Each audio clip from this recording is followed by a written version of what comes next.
Doctor नीलम Goyal, founder परमाणु सहेली foundation. और अभी हम आत्मनिर्भर भारत, आत्मनिर्भर गुजरात जो आज का विषय है उस टॉपिक को लेकर हम बात कर रहे हैं। हम गाँव की बात कर रहे हैं। हम भारत में यदि बात करें तो भारत की करीबन 75% जनसंख्या गाँव में निवास करती है और गाँवों को हमें आगे बढ़ाकर ही हम भारत के आत्मनिर्भरता की कामना कर सकते हैं। और गाँव में लोगों के पास में खेती है, पशु हैं, दोनों को ही हमें पानी चाहिए।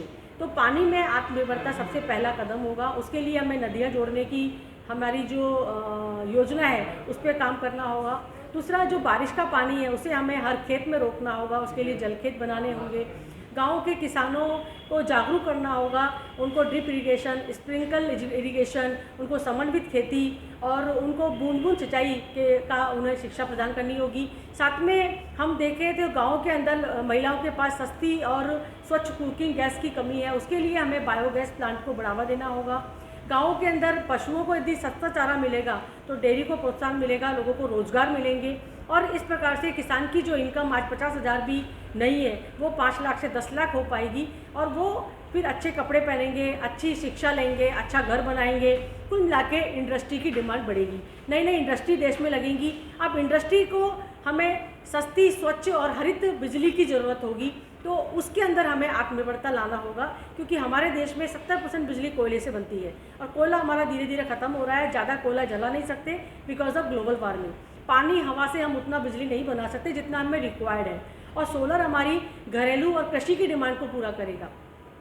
तो इंडस्ट्री की डिमांड को पूरा करने के लिए हमें परमाणु ऊर्जा का सहारा लेना होगा। और भारत के पास 85% परमाणु ईंधन अकेले भारत के पास है, जो कि साफ़ सुथरा सस्ता विकल्प है बिजली बनाने का। लेकिन परमाणु के बारे में लोगों को अभी सही जानकारी नहीं है।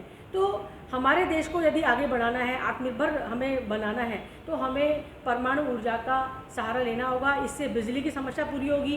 पेट्रोल डीजल की जो कमी है उसका सब्स्टिट्यूट भी हमारे पास है, क्योंकि गाड़ियाँ चलेंगी हाइड्रोजन ऊर्जा से, गाड़ियाँ चलेंगी इलेक्ट्रिसिटी से, उसमें भी हमें परमाणु ऊर्जा का सहारा लेना होगा।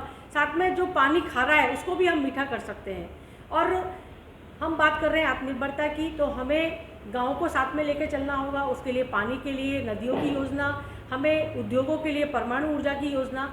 इस प्रकार से हम पूरे देश में आत्मनिर्भर हम बन सकते हैं। और सबसे बड़ी बात, हमारा देश एक प्रजातांत्रिक देश है। जनता विभिन्न संगठनों, विभिन्न गुटों, विभिन्न समुदायों में बटी हुई है। उस बटी हुई जनता को एक सिंगल प्लेटफॉर्म पे लाना होगा कि जब भी ये योजनाएं हमारे क्षेत्र में आए, हम इन योजनाओं का पूरी तरह से समर्थन करें। क्योंकि जब भी नदियों की बात होती है, जब भी परमाणु ऊर्जा की बात होती है, लोग उसका विरोध करते हैं। तो हमें शासन, प्रशासन, जनता को एक सिंगल प्लेटफॉर्म पे लाना होगा।